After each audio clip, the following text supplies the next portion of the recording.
భీంబేద్క cave painting stick like figures నుంచి war like ఫిగర్స్కి వచ్చాయి.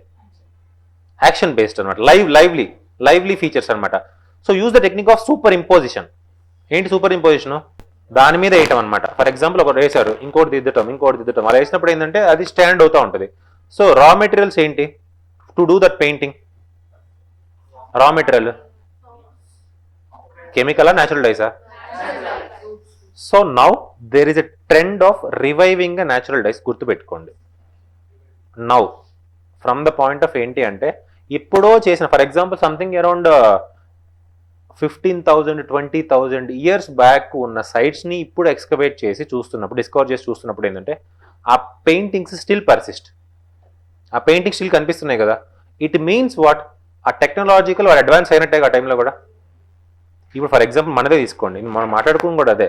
So past ancient constructions are very strong than the present age constructions. Ultimately using what? Chemicals.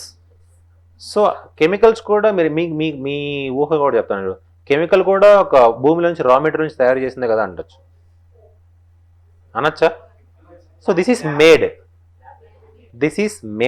That is already existed. మేడ్కి difference అందుకే ఏంటంటే we are in phase of nano technology. Nano ఫేజ్లో ఏంటంటే minute లెవెల్లో కూడా ఏంటంటే ఆ ప్రాపర్టీస్ని చేంజ్ చేయొచ్చు. ఎప్పుడైతే మైన్యూట్ ప్రాపర్టీస్ చేంజ్ చేసినప్పుడు ఏమైందంటే నీకు స్ట్రెంగ్త్ ఎవాల్వ్ అవుతుంది.